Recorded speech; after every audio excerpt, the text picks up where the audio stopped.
Welcome back to the Tech and Real Estate Podcast. Today we have a special guest, Tim Yu, an Army officer and creative finance expert who's built a growing real estate portfolio in only 2 years. We'll dive into his journey from fix and flips to mastering strategies like subject to and seller financing, all while maintaining a full-time job. If you're curious about creative finance and how it can help you scale in your real estate investments with practical examples, then this is for you. Let's get started. Hey, Tim, welcome to the show. Super excited to have you here. Dude, I'm super excited to be on here as well, so I appreciate the invite. Yeah, we have a lot to cover. You have so much knowledge, especially how to talk to sellers in the sub 2 space. Before we dive into that, can you go into your background a little bit more? I've been in real estate for maybe 2-ish years. I have a W-2 as well, so I'm not a full-time real estate investor yet. But I'm an active duty Army officer stationed at Fort Knox, Kentucky, and that's kind of by the Louisville, Kentucky area. And that's like my market as well. A little bit of background on my experience is I started off with fix and flips, and then I started doing a lot more creative finance where I actually negotiate directly with the seller. So a direct to seller investor. And then I've grew my portfolio, through using creative finance and lease options. So that's like my preferred exit strategy. And now we're venturing off into the multifamily space. So that's kind of been the exciting times for the last 2 years. Wow, yeah, it's a lot to tackle in a 2-year time period. But what made you want to actually pursue real estate? Did you look at other business ventures, or was there something in your life where you're like, I need passive income? What got you to that level of interest? I've always been a frugal man, right? So I've been, I was into like the stock market and stuff. Like I wasn't like a day trader or anything, but like I did the stuff where financial advisors would tell you, buy long-term stocks and, S&P 500 and just, ride it out for 30 plus years. But what I started to realize was, I used to commute to work every day. So I used to commute like 45 minutes each way. And I would listen to real estate podcasts, like the Bigger Pockets and, Get Creative with Pace Morby, all these different types of podcasts. And I started to hear all these stories about people building long-term wealth, right? And that can mean like a variety of different things. And for me, what I realized was, I know a lot of people that work 20 plus years until their retirement age. And then when they retire, they don't have enough money to actually retire. They have to get another job at like 45, 50 years old. And, I look at my parents, right? They worked till they were 65, 66. And, they're comfortable. But, I didn't want to live my life at 65. Like I want to live it now. So essentially, I looked into a bunch of stuff and shoot, I mean, I saw this like beat up property and I just was like, hey, let me go try to flip it. I see all these YouTube videos about it. So let me go try it. And that's kind of how I started. Now obviously I'm leaving a lot of details, but like, that was the gist of it, of like why I wanted to start. Yeah, that's excellent. A lot of folks have a lot of really long commutes too. And sometimes you think, how do you best utilize that time? So it's excellent that you use that to gain knowledge in a new space. And then you kind of reflected back and thought, what do I want for my future? What is the type of time that like I need now? And how can I get the resources to fit that into my life plan? So with that, you decide, you know what, I'm going to go for it.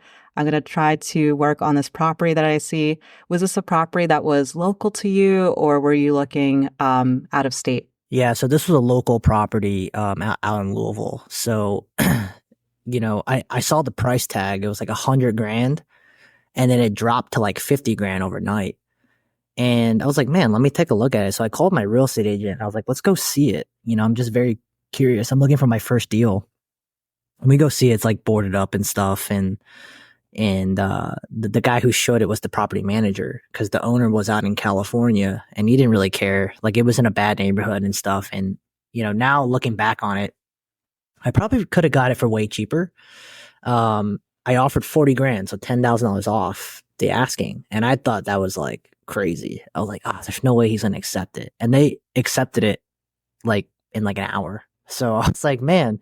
So now I think back, I'm like, man, I could probably got it for like, I could have probably bought it for 25, but you kind of live and learn. But I bought that property and used the hard money route and all that fun stuff, and I learned all that through YouTube, right? So I was like, oh man, like how do I buy this house? And it's like, oh, you can do hard money. And it's like, what's hard money? Um, Project went horribly. It was supposed to be a long term rental. I was going to do a burr because at that time in 2022 it was off. It was like the craze of like low interest rates, so everyone was burring.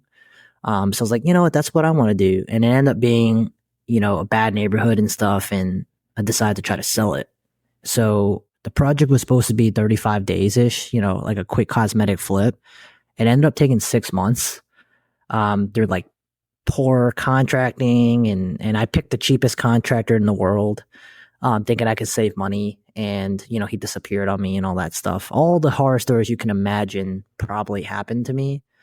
So 6 months later it goes by. I buy it for dirt cheap, So I was like, oh, it's okay. Because I bought it cheap, like I still made about $4,000. So, but still 6 months for $4,000 was not worth it to most flippers.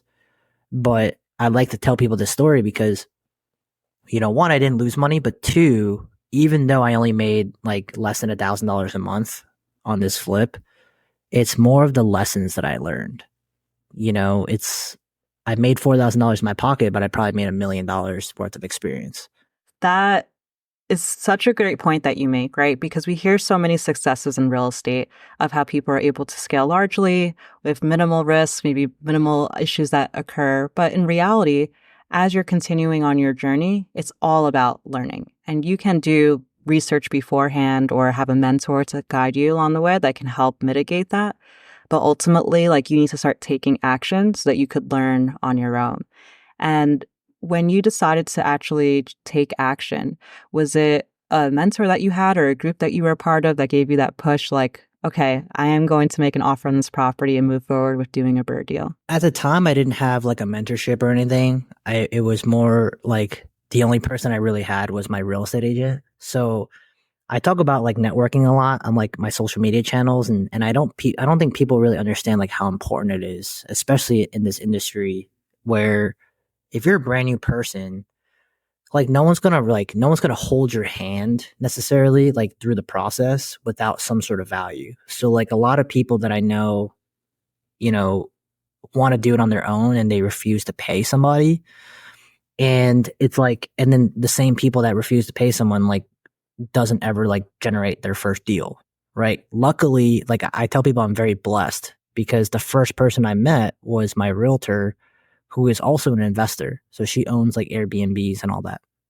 So she, like, from someone that didn't know anything, like other than hearing stuff on YouTube, is I can put stuff in a calculator on the deal calculator, but I don't know if it's a good deal or if it's not, or if it's a good neighborhood or not. But my realtor kind of helped me with that. She helped me underwrite stuff. That's the first thing. She taught me how to look at deals and structuring. That was like, okay, this makes sense. This doesn't make sense.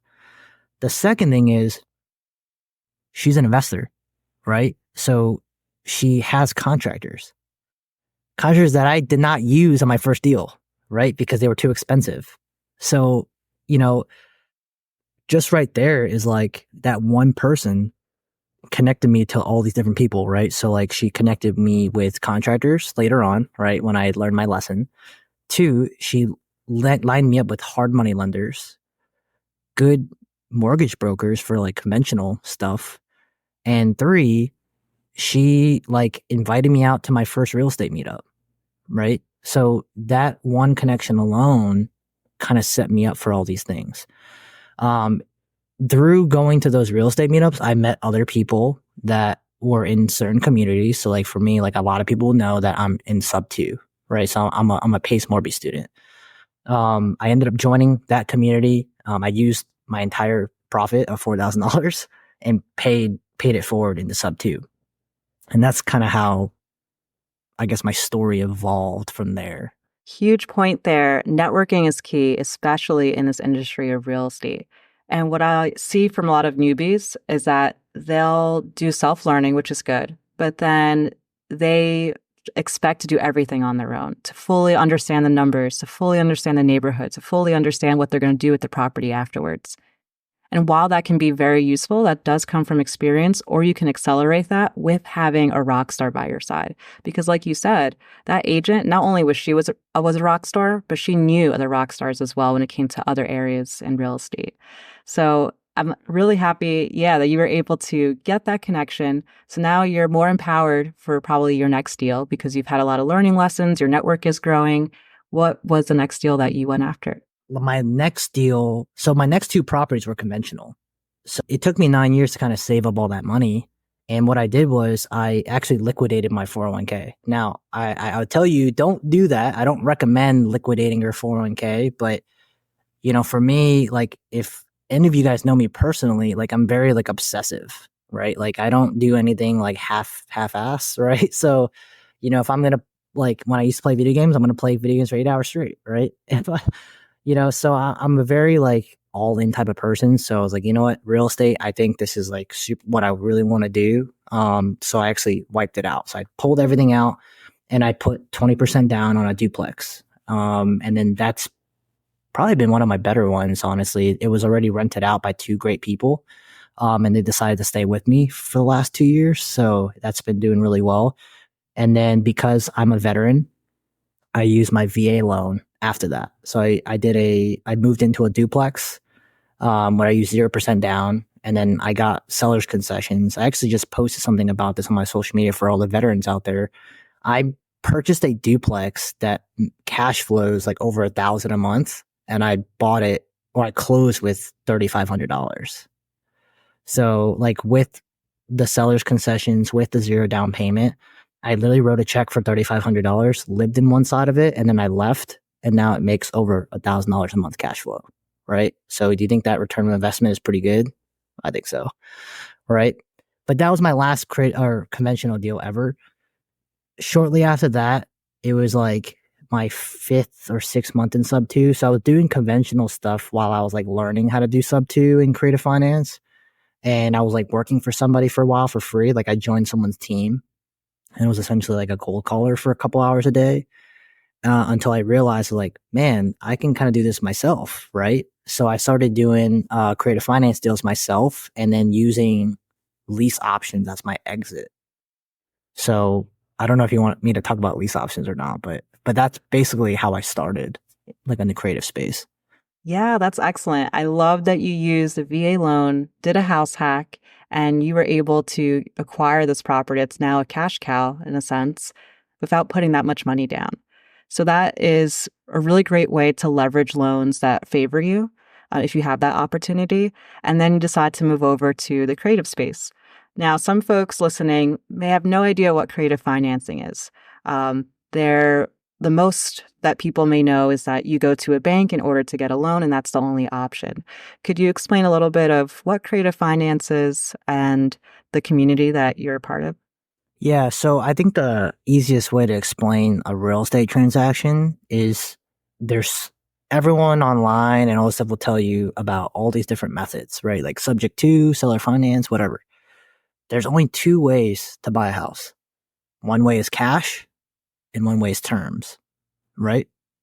Cash, like even when you go to a bank, it's technically a cash purchase because you're borrowing money from the bank to pay the seller off in cash, right? So I think people need to understand like cash is, even if you're borrowing money from a bank or borrowing money from a hard money lender, it is still a cash purchase. The second option is terms, where you're actually negotiating a deal with the seller or an agent to the seller, right? Where the seller agrees to carry or become a bank essentially. They're becoming a bank. So seller finance is when the seller creates a mortgage, just like a bank, and we pay the seller off monthly or quarterly, however you decide to structure a deal over a course amount of time, right? Or set amount of years, just like a bank would, right? Just the seller becomes the bank. A subject to transaction, which is a little different, is where the seller has an already approved mortgage on the property.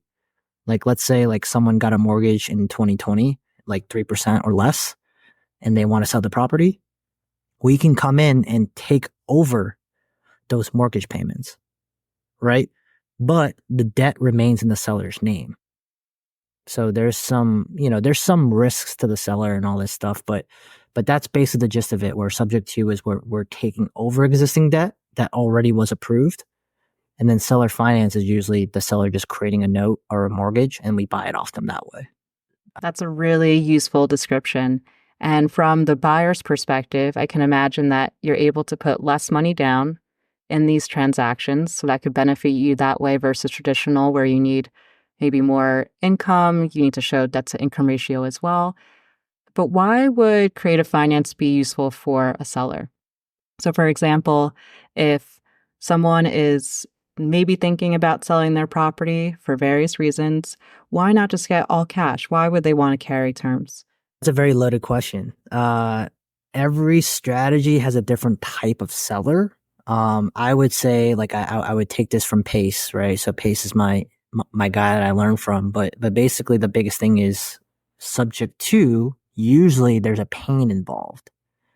And because they're leaving the debt in place, right? So there's a couple different things. The first way is someone's just missing their mortgage payments. So they're going to get into pre-foreclosure, right? We can come in and be like, hey, if you're going to lose your house in the next month, you probably don't have enough time to sell your house. And that's usually the case. Like, there's an auction date looming around, whatever, where the bank is going to take over the property through foreclosure. So when we go talk to these sellers, it's like, well, have you thought about listing it? And they're like, I can't because it's getting auctioned in 2 weeks. So what we can do as a creative finance investor is, okay, we can help you stop the auction. We can catch up those mortgage payments. So your arrears, right? So we catch up the mortgage payments and then you can sell the property to us subject to, where we take over your existing mortgage, which usually probably will be a lower interest rate than today's market, right? So instead of them losing the house entirely and get nothing out of it and have their credit score like demolished for the next 7 years, well, what if we take over those mortgage payments, we buy the house? Maybe instead of you losing money, we can give you $5,000 on top for you to move. And then also, because we're performing that mortgage over time in your name, it actually can improve your credit score. It will improve your credit score because we're performing on the mortgage under your name, right? So there has to be some sort of motivation for them to leave their debt in place. But that's just the main reason why I would do a subject to.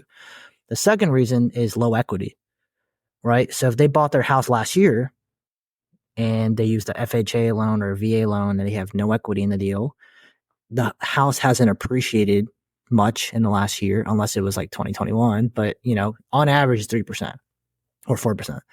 So if you list the property on the market and you sell it for, whatever, after you pay realtor costs, commissions or closing costs, taxes, insurance, whatever you got to pay, you're probably losing $10,000 to $15,000. You don't have equity in the deal. So how do you sell your property if you got to move, right? Well, you call a guy like me and I'll take over your mortgage payments. And instead of you losing 15 grand, what if I just give you $5,000 on top? So it's a $20,000 swing in your favor. If you don't need to buy a house, and then if you're going to rent, that's perfect. Like, you don't need to qualify for another mortgage anytime soon. So what if I give you $5,000 on top and just take over your mortgage payments? Right? That's a win. So that's just subject to. As you can see, I can talk about it all day, but seller finance is more of like, how I like to see it is like a gain, right? So Pace says gain because, let's say I've owned the property for 30 years and it's free and clear. I paid off the mortgage. And if I'm a normal person, I would depreciate that property every single year for 26 and a half, or is it 28? I forget how many years it was. But over 30 years, that property is depreciated to $0, right? So if you sell it for $300,000, you get hit with a $300,000 capital gains tax if it wasn't your primary residence. So, okay, Mrs. Seller, you don't want to pay $300,000 of capital gains. What if I pay you over time and essentially deferring your taxes, right? Because you're creating a note for a $300,000 purchase and I'm paying you every month, or you know what I mean, for like 10 years. You're stretching out your tax payment. So for them, they're gaining, right? They're saving money on taxes. So that's their incentivizing for them to sell it to you. The second thing is sometimes sellers are greedy. Sometimes sellers just don't care about the situation and they just want a certain purchase price, but they're willing to wait for it, right? You just got to ask them, is price the only thing that you really care about? Yes. Do you care if you're getting it today or will you do it? Do you care if you get it 10 years from now? He goes, I don't care. Like one of my most famous creative finance deals in my city, the seller said, I don't care how long it takes for me to get 150,000. I just want my 150,000. So I ended up doing a 5-year seller finance note, 0% interest for $250 per month, principal only. And we're going to balloon in 5 years, but we're renovating the property. So the appreciation, we're forcing appreciation in the property. And I literally did a YouTube video, like the houses are worth like 250, 260 right now. So when I refinance them in 5 years, I'm going to have 50% equity left in the property. And I'm been making like $1,000 a month on it for the last like 5 years. Right. So you just got to like figure out what the seller wants. Like most of the time seller finance deals, it's a price that they're fixated on and they don't really care like how long it's going to take them to get. Oh, well, they care how long it takes, but they don't care if they're to get it like next month. They care about just getting the price in their minds, like psychologically. Right. So it's really understanding what is the actual need behind the seller, motivation levels, and then trying to solve their problem. And I could just tell like how much experience you've had on the phone explaining these concepts because, and for everyone who's listening, please rewind if you need to, those last 3 minutes of what Tim was saying for subject to and seller financing. You broke it down so eloquently that it's very easy to understand the win-win on both sides and why these strategies are actually needed in the industry to solve problems. So now I'd like to shift over for a more tangible example. Could you go through when you first started now doing your own deals, cold calling, if you did that on your own as well, and what were some interesting conversations you had and learning lessons? Okay, perfect. So let's go with something like a free lead. So someone like anyone can hop on. So for sale by owner on Redfin or for sale by owner by Zillow. So you filter out like on the website, like any listing that's over 30 days. You can go longer too, but your list gets smaller. The reason why I say at least 30 days is because they've had a chance to list it on the market and no one's buying it. Right. So there's some sort of pain. So remember like my first story where subject to there's pain or seller finance, they're looking for a price that, like there's some sort of distress for you to like get yourself into the deal. So if I'm calling like a for sale by owner, I have this little script that's like, hey man, so you're listing on Zillow, like, are you still taking offers on it? Like more than likely they're going to say yes. Okay, cool. So my name's Tim. I'm a local investor. My wife and I just bought a house around the corner and we're looking to get our next one. Okay, great. Can you kind of tell me about the property? Why are you selling the property? Like, just have a conversation with them to figure out what their problem is, right? Figure out what the thing is that you need to solve. Because essentially, creative finance is solving someone's problem so you can buy the deal, right? So if you solve their issue, they're going to say yes. And the whole process is you trying to figure out what the issue is. So if you're talking to them and they say, how's the process been going like? And they're like, well, obviously I'm not selling the house. You're like, okay, is it like the price that you're not getting? Or like, is it like, what do you think is wrong? And they're like, well, I'm not getting the price I want.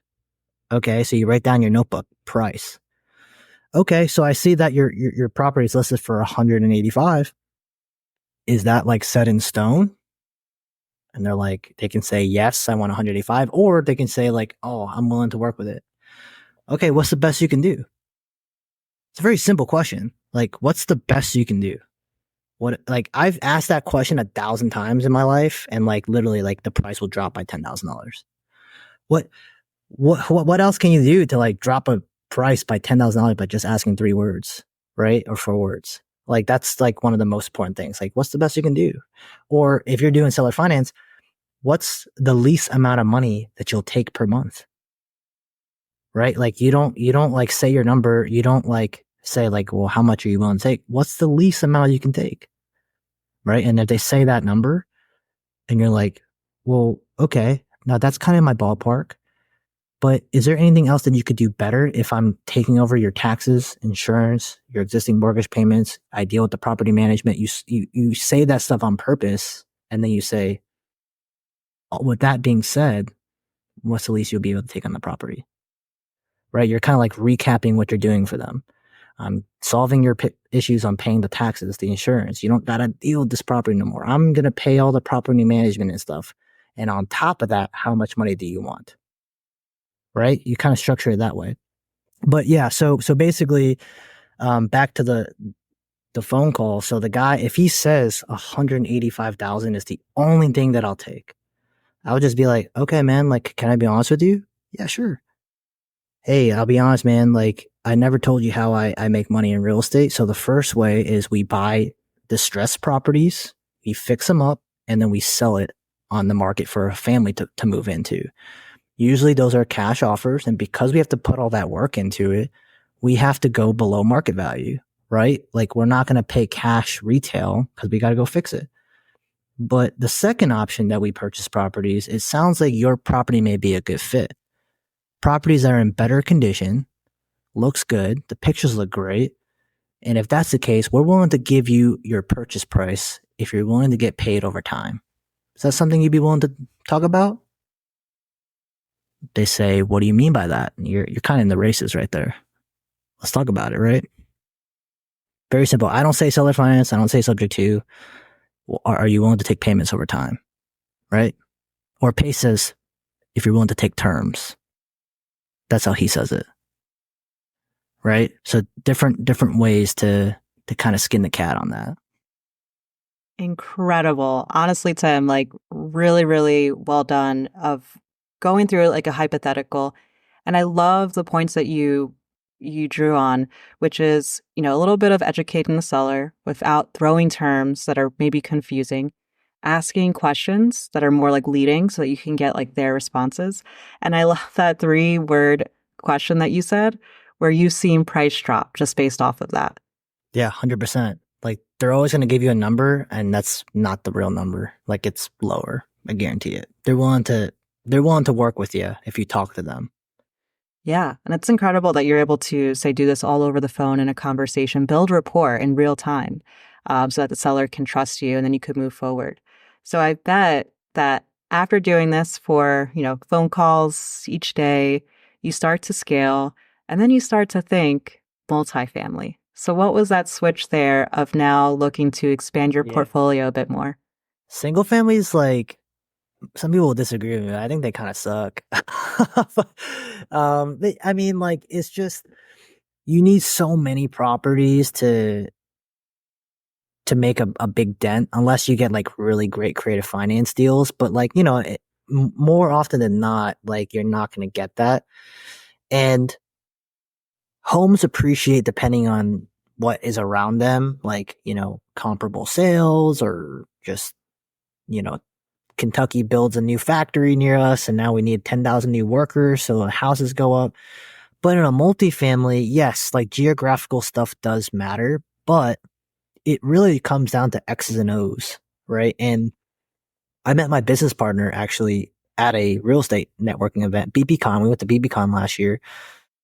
And, he wanted to do multifamily. So I'm like, okay, like, we talked for 6-7 months and then realized, like, wow, we have a lot of synergies together, right? So his background is a commercial banker or commercial bank loan person. Well, I don't know what the technical term is, but he's really good at underwriting. So he underwrites businesses for a living. So we treat multifamily as a business, right? Expenses, NOI, income, all that stuff. So he puts it in a little calculator and figures out what a good deal is. And then he tells me what to tell the broker or what to tell the seller. So I negotiate, and then I also raise the capital for our deals.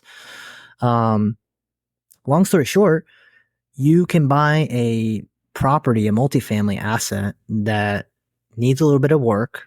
You can reduce expenses like, passing off the utilities to the tenants, all that stuff, and increase the income that your property is generating, and also reducing the expenses.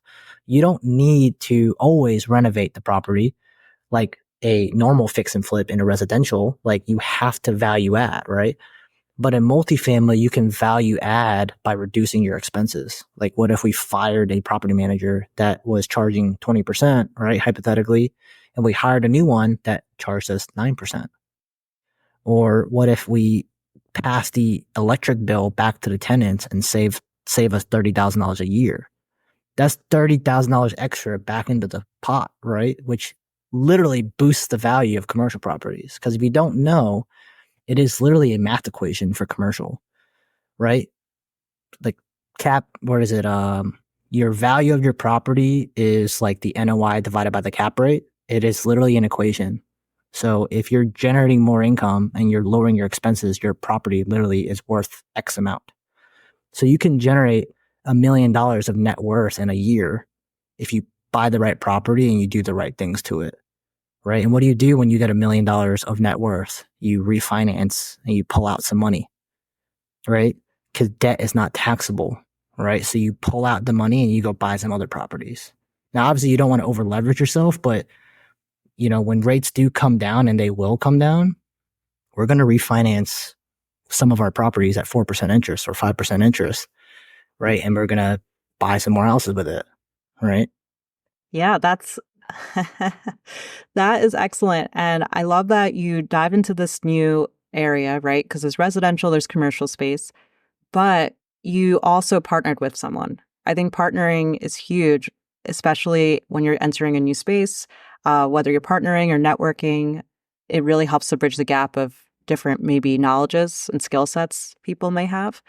And the reason why you went into commercial makes a lot of sense as well. Like you said, different areas to increase income, decrease expenses, without it just being as linear in like residential where it's a fix and flip and there's not as many exit strategies or ways to add value. So with that, when you're starting to search these commercial properties, are you looking in your backyard? Are you looking, again, in other states? What was your methodology here of trying to reach out to these owners to possibly do a creative finance deal with commercial? Yeah, we like the Midwest naturally. Some people will say Kentucky is a southern state, but Louisville is really close to Ohio. So Louisville is like Midwest, right? We're probably the last Midwest city in Kentucky, but we like the Midwest in general. It's affordable. Rental prices and home prices are in a really good correlation. Like they have a good relationship right now. And then Iowa is growing, or I don't know, I'm skipping the steps, but the Midwest it's growing, right? Like Ohio, you look at Ohio is growing. Um, Iowa is growing. So like we are actively in the Iowa market for single family portfolio deals or multifamily assets. So we'll buy portfolio deals as well. We just closed on a 6 property portfolio in Iowa City, right by the campus. And that one's a subject to seller finance deal. But what we did originally was there's a couple of us. There's my partner, Adam, who's the commercial lender, myself, and then my partner in Kentucky. So my partner in Kentucky does all the property management and the back end stuff. And the three of us, we picked 3 different markets to analyze, 3 different ones. So like I did Iowa, someone did Alabama, someone did Ohio, and we did another one too. And we all did our homework on it, and we all had a meeting and said, hey, which market do we want to pick? That's the best one. And we ultimately decided Iowa because of, a lot of different reasons. And then Adam connected with a ton of brokers. He called every single broker probably in Iowa. And said like, hey, this is our buy box. This is what we're doing. This is what we're looking for. And terms is our priority. Like we will buy with a loan if we have to, if the numbers work, but we prefer creative.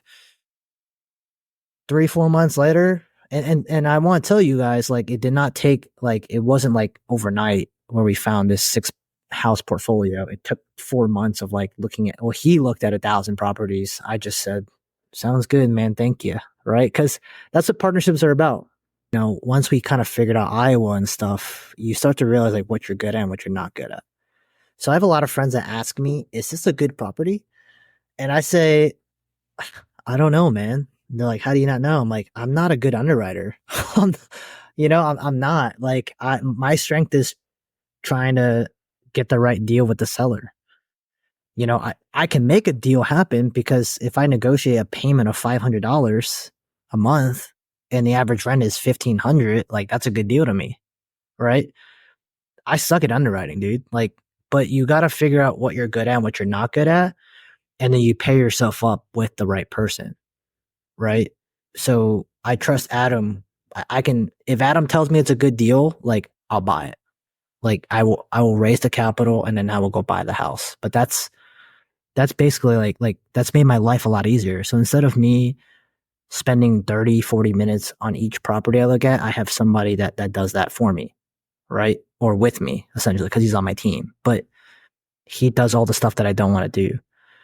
He doesn't want to talk to 1,000 investors to raise capital for deals. I love that stuff, right? I love selling my product, right? So, that's what I do, right? But then you start to realize, like, when you find the right person that to help you with the problem that you have, like if you don't like talking to people, like my partner Jake, my property manager guy, he's the most introverted person in the world. You'll never see him on a podcast.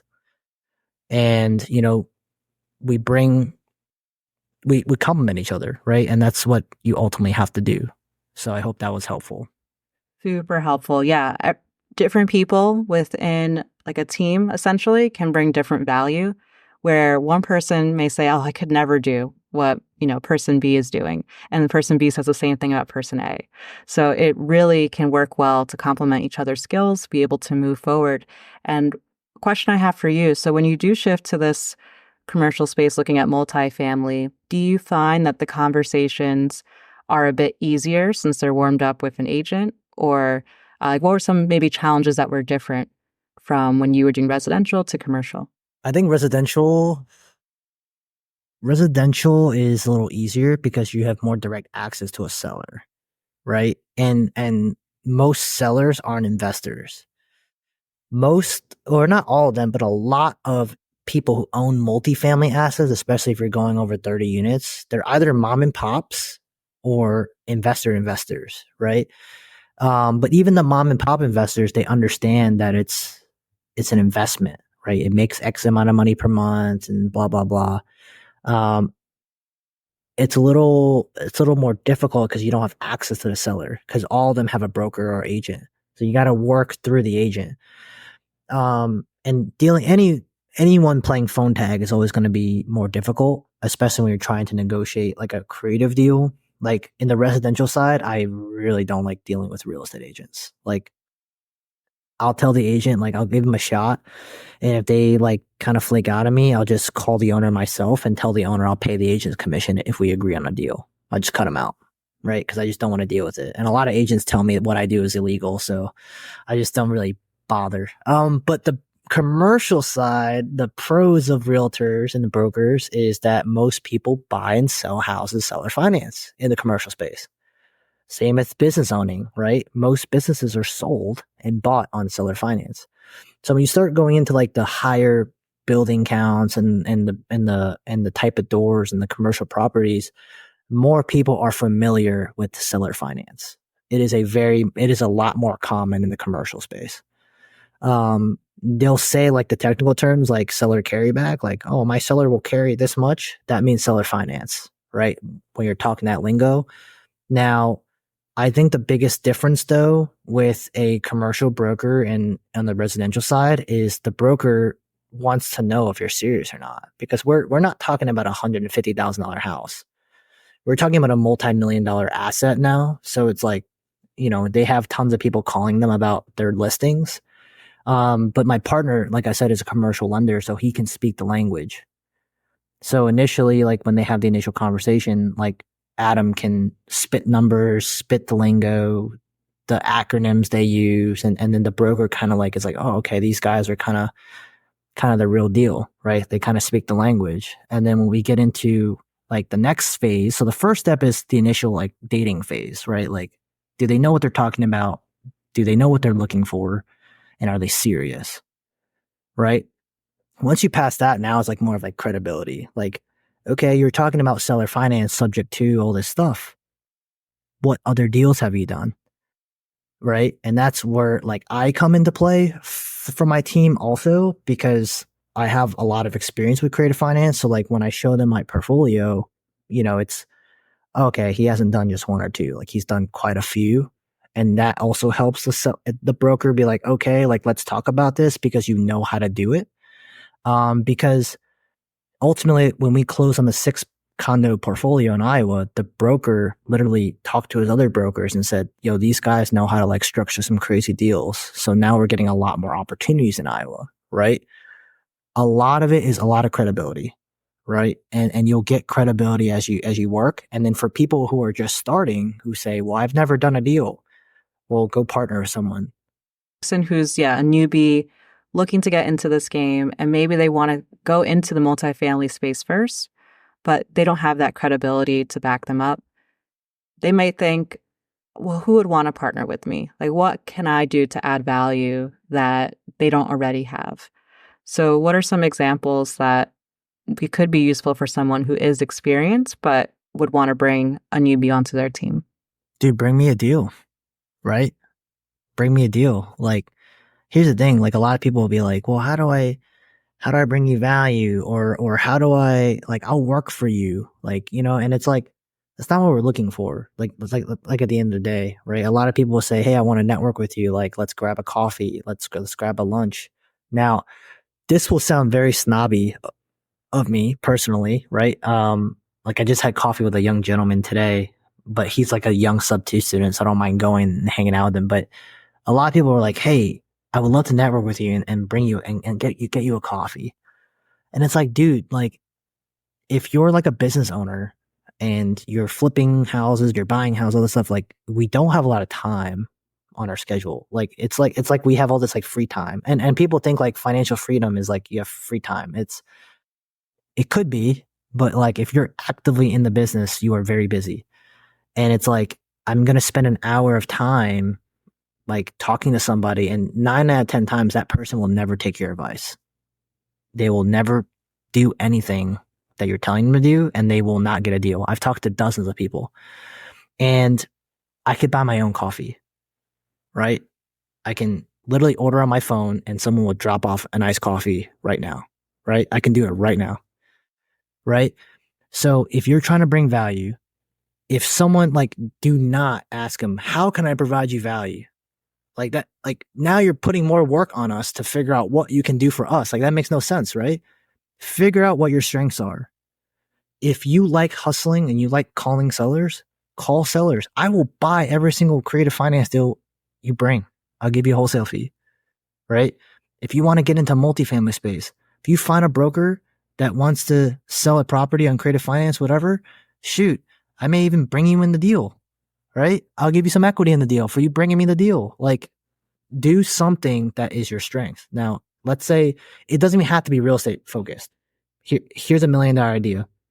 One of my good friends, he's a real estate investor now, but he got his mentor, right? They met, they talked in person and stuff. And I don't want to mention their names, but they're like really good friends of mine. My friend was a very successful real estate entrepreneur. He did like 500 deals or something like that, multimillionaire, but he was overweight.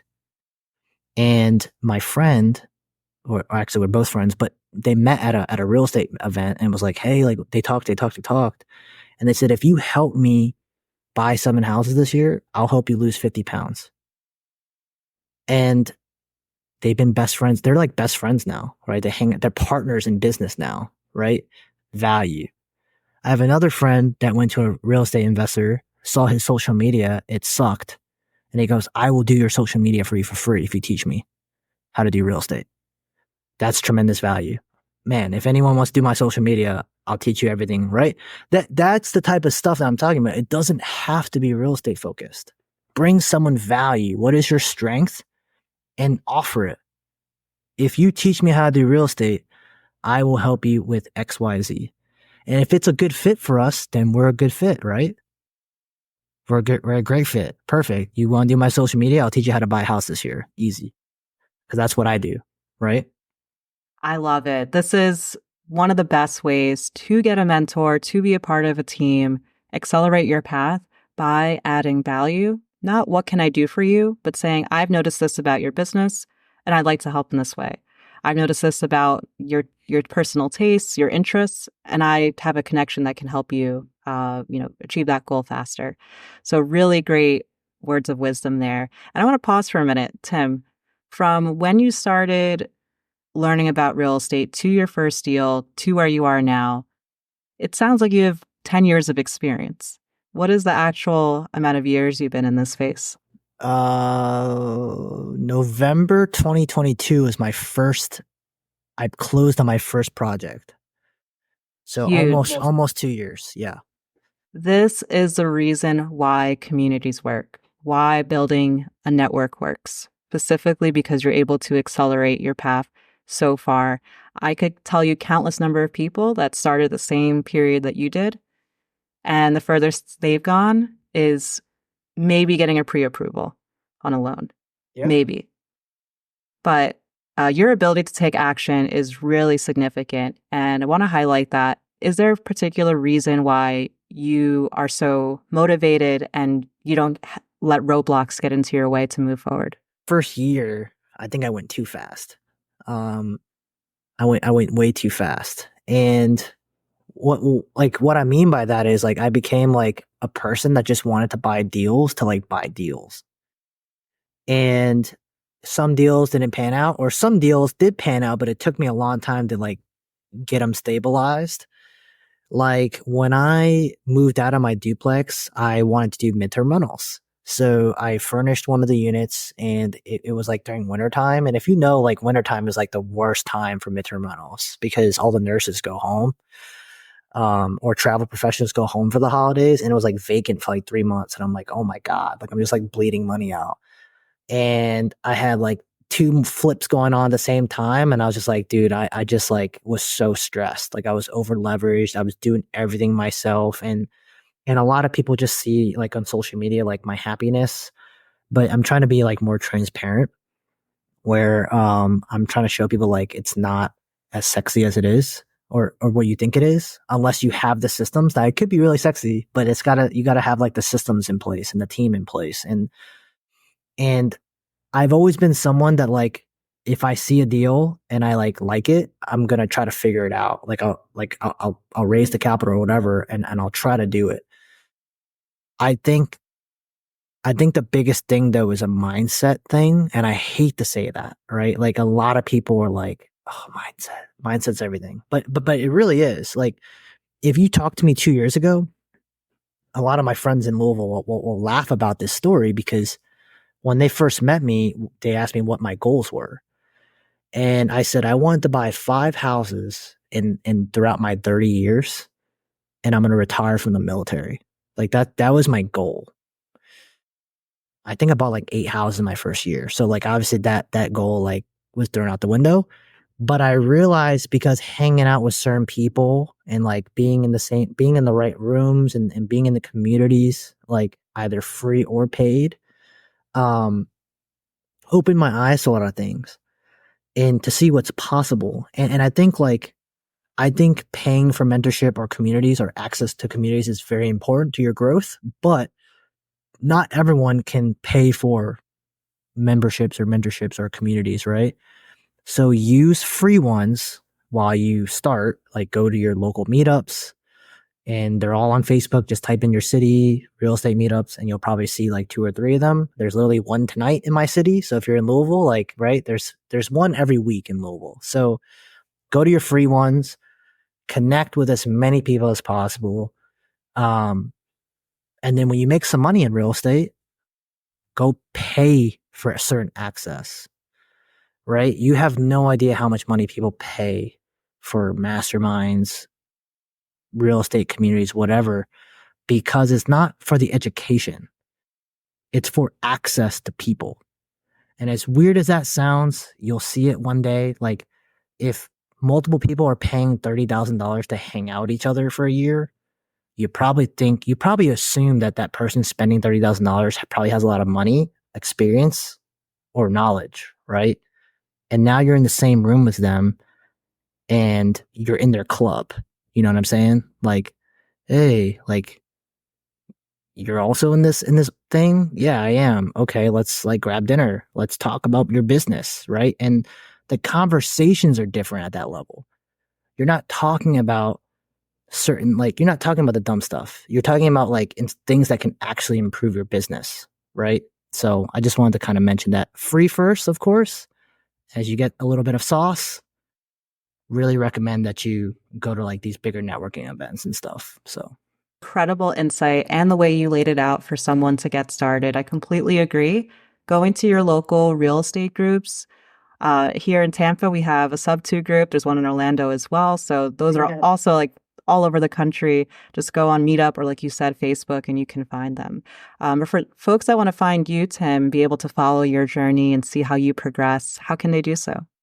yeah, you can follow me on Instagram or go on my YouTube channel. It's all the same. It's Tim Yu, so ITS and then my name. I keep it real simple for you guys. Obviously, if you follow me on Instagram, send me a DM. I'm super responsive on there, so I'd love to connect with you guys and see how I can help you in your business. Well, thank you so much, Tim. You've added such tremendous value. Can't wait to continue to see your journey and really appreciate your time. Thank you so much. Appreciate it. See you guys.